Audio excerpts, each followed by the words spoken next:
Dari 3 jam kita semuanya sama-sama berkumpul di webinar Agama Cinta ini untuk menunjukkan bahwa kita Indonesia, bahwa kita Bhinneka Tunggal Ika.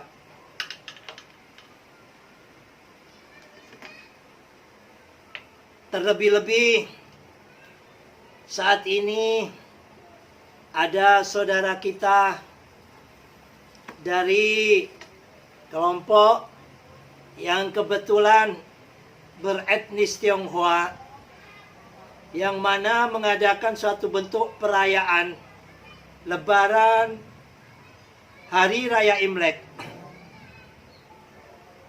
Mohon yang lainnya dimatikan, Mas Nurul, suaranya dabling-dabling. Minta kepada yang lainnya dimatikan. Ya.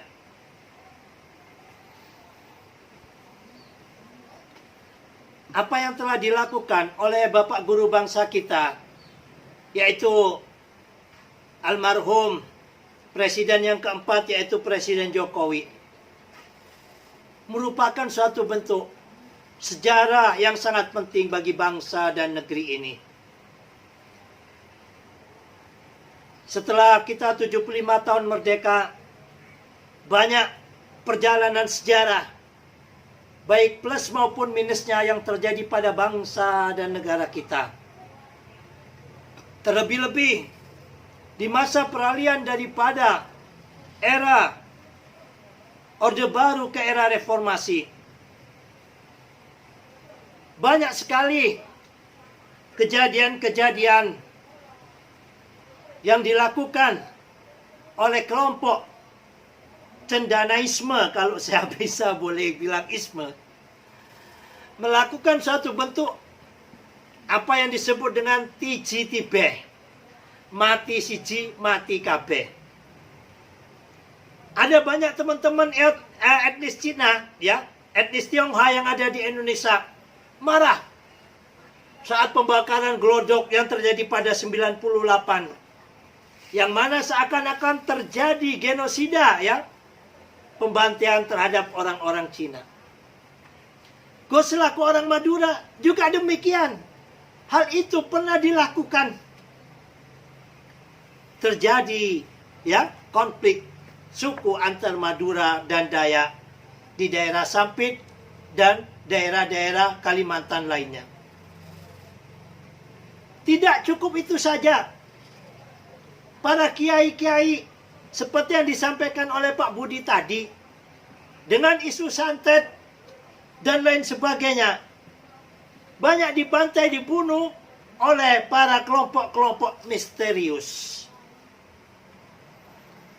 Dan di era Orde Baru, yang paling miris adalah saudara kita yang kebetulan memiliki keturunan dari etnis Tionghoa dan yang beragama daripada agama leluhurnya, yaitu agama Konghucu. Ini benar-benar dikebiri. Ini adalah kekelaman daripada sejarah bangsa Indonesia. Sejarah ini di dalam memperingati Tahun Baru Imlek 2021 spesial kami adakan. Yang pertama, untuk mengenang jasa besar daripada bapak bangsa kita, yaitu Presiden Gus Dur almarhum ini.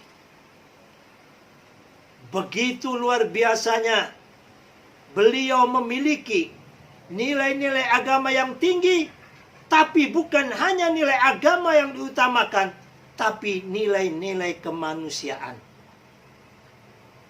Gus Dur sering mengajarkan kepada kita dalam bukunya dan tulisan-tulisannya, hendaklah kalian untuk mengenal nilai-nilai kemanusiaan, baru kalian mengenal nilai-nilai keagamaan.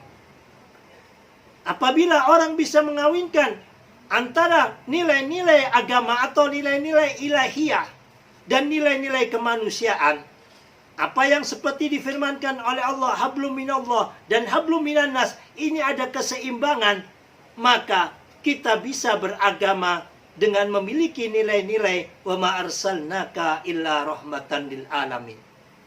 Aku tidak utus engkau, hai Muhammad, dengan agama Islam ini kecuali menjadi rahmat bagi seluruh alam. Bukan rahmat hanya bagi umat Islam saja, tetapi rahmat bagi semua umat manusia. Tapi rahmat bagi seluruh alam. Hal ini ditunjukkan oleh Gus Dur, yaitu memberikan kemerdekaan selama 32 tahun lebih. Saudara-saudara kita yang kebetulan mempunyai keturunan etnis Tionghoa dikebiri hak budayanya, dikebiri hak politiknya, bahkan sampai miris sekali, yaitu hak kepercayaan atau hak beragamanya.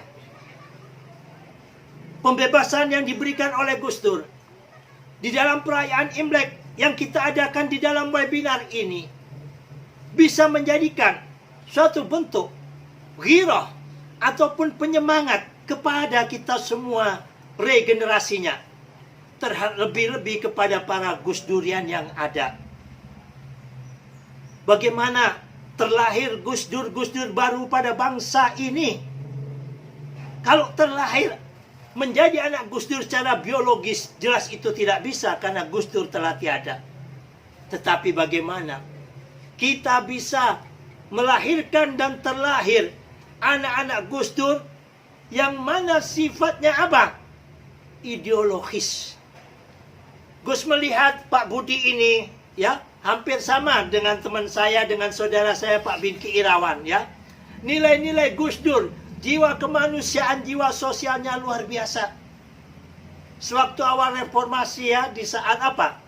Matakin dibentuk dan agama Konghucu disahkan oleh Gus Dur ini, Gus telepon, Pak, pondok pesantren ini mau liang-liong kan gitu. Mau barongsai. Oh siap-siap Gus, ya. Dengan kegembiraan. Bukan ada berat dan sebagainya, ya. Bahkan tidak pernah tanya berapa biayanya dan lain sebagainya. Disiapkan bahkan konsumsi daripada pelaku-pelaku daripada yang melaksanakan liang-liong ataupun barongsai sendiri oleh Pak Binki. Ini luar biasanya Pak Binki Irawan. Mereka non-muslim, tetapi jiwa dan pikirannya patut menjadi anak ideologisnya Gus Dur. Dan pemikiran-pemikiran semacam Gus Dur inilah yang harus ada, yang harus kita tebar di bumi pertiwi Indonesia.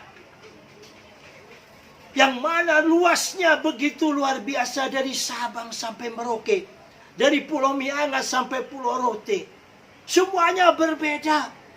Warna kulit, matanya juga, hidungnya, bahasanya, adat budayanya, dan juga agamanya. Pemikiran-pemikiran yang wasatiyah, yang modern di dalam beragama ini, yang patut dan terus kita kembangkan agar Indonesia ini tetap utuh. Apa yang disampaikan oleh Pak Budi tadi sangat luar biasa. Begitu juga di dalam menjawab pertanyaan-pertanyaan para peserta webinar edisi 24 ini. Banyak sekali orang mempertanyakan, Konghucu itu agama atau filsafat? Nah, kalau bertanya kepada Pak Budi, si empunya atau ketua umum dari Matakin, sudah sangat cukup jelas. Dan ini bisa untuk di copy paste kepada teman-teman yang bertanya. Memang banyak ini, ya, kan kadang Gus juga bingung. Banyak teman-teman ini usil dengan agama orang lain kan gitu loh, ya. Jadilah kita orang Islam seperti kata siapa? Gus Arif tadi, Islam yang kafah.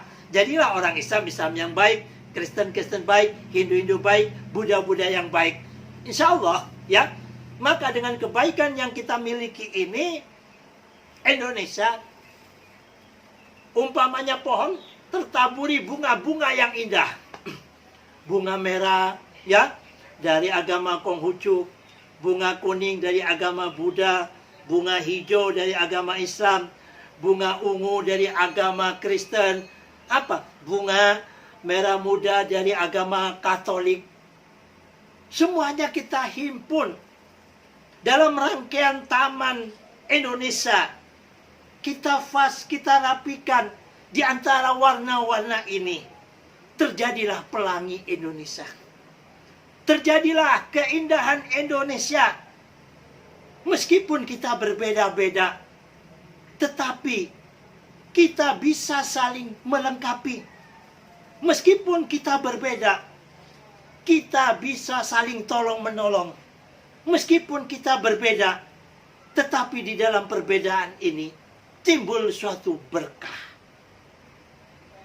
Di negeri Bhinneka Tunggal Ika, apabila kita tidak memahami kebinekaan, egosentris terhadap kelompoknya, egosentris terhadap sukunya, egosentris terhadap agamanya, maka yang terjadi intadir sya'a, tunggulah kehancuran bangsa. Bangsa ini berdiri dan ada karena kebinekaan.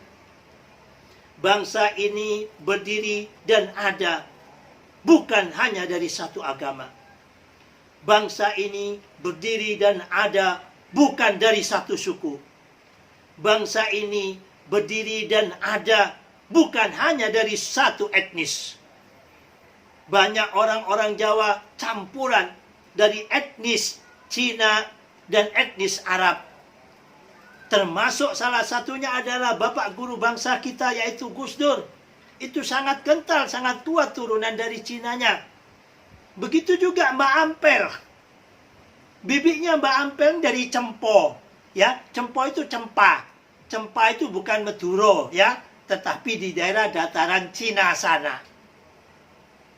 Tetapi karena mereka ini telah selesai dengan keagamaannya, membaur, tidak membawa etnisnya, agar bisa menyatu dan beralkulturisasi, ya, sehingga Mbah Sunan Ampel bisa diterima oleh masyarakat Surabaya saat itu dan dikenang menjadi tokoh Islam hingga detik ini dan banyak diziarahi oleh umat Islam seluruh Indonesia.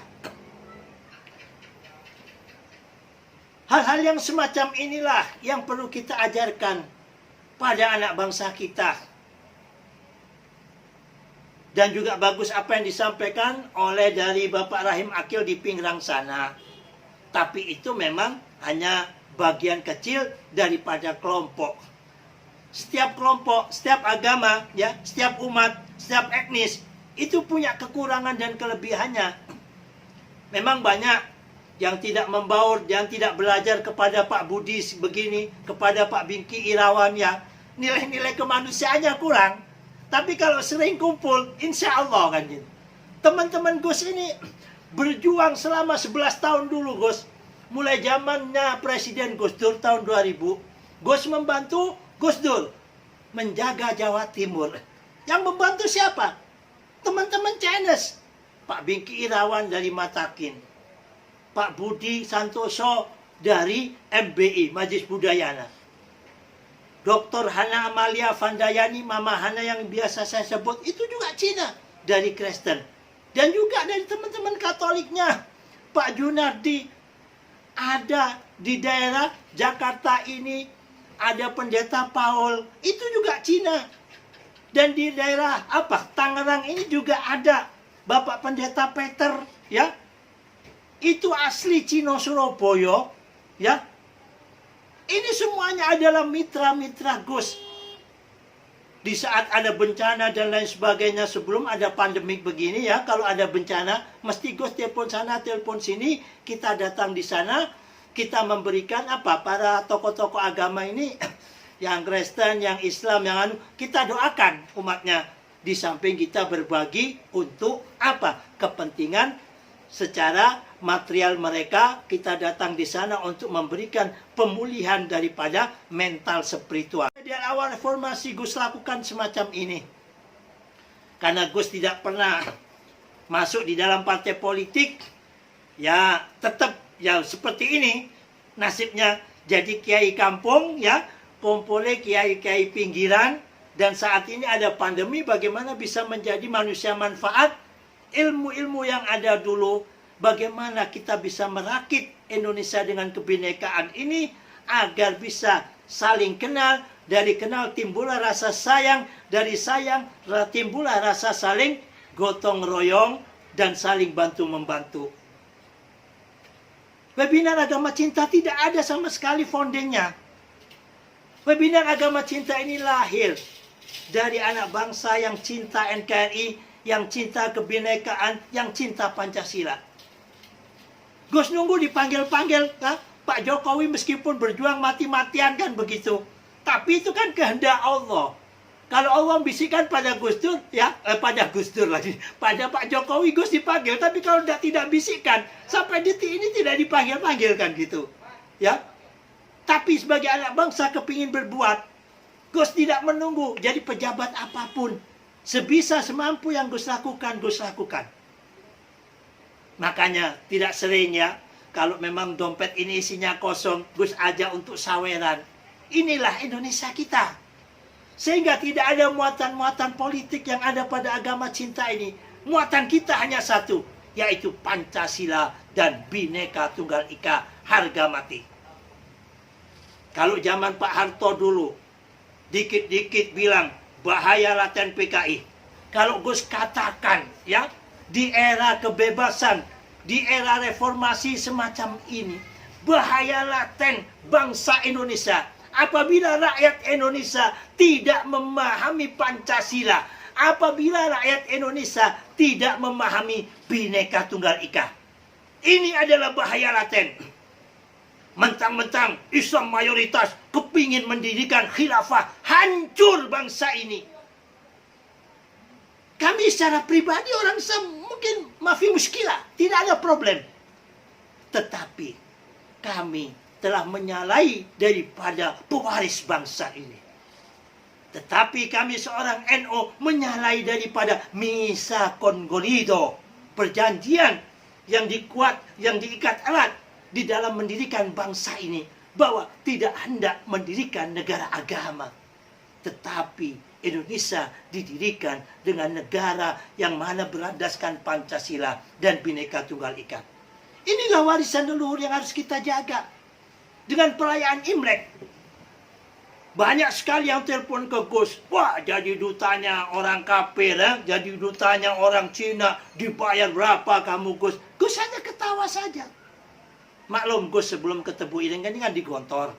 Di Gontor ini banyak kumpulan macam-macam. Melakukan langkah-langkah webinar agama cinta begini ya. Dikira waduh sudah jadi dutanya orang kafir katanya.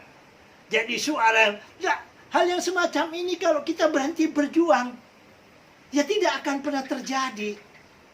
Gus gak ada pulsa, minta kepada Pak Muhadi kemarin dikirim pulsa 50.000.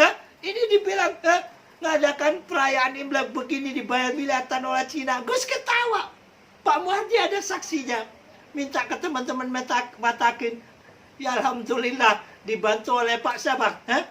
Pak Mulyadi yang 250. Sementara kita di dalam pelaksanaan webinar, sekali webinar minim 1 juta. Ini semuanya, suara sumbang banyak sekali datang ke Gus. Dikira busur bayaran, apalagi sekarang ramai dengan istilah busur bayaran. Kita ketawa, busur-busurnya Presiden Jokowi, ini gratisan, beli pulsa sendiri, saweran. Kalau aja dialog tentang busernya Pak Jokowi, kenapa kita mau jadi busernya Pak Jokowi? Karena Pak Jokowi berbuat untuk NKRI. Karena Pak Jokowi membangun NKRI. Karena Pak Jokowi konsisten terhadap NKRI dan Pancasila. Mau berjuang, mau jadi busernya Pak Jokowi demi kemajuan NKRI dan Pancasila. Demikian kami akhiri. Semoga tahun baru Imlek ini di tahun 2021 bisa memberikan berkah kepada saudara-saudaraku yang merayakannya dan juga kepada bangsa Indonesia. Mudah-mudahan dengan webinar yang dilakukan oleh Agama Cinta yang dihadiri oleh Ketua Umum, Gus sangat terima kasih sekali. Karena apa Bapak, Pak Budi, mudah-mudahan masih mendengar Gus ya. Bangsa ini repot.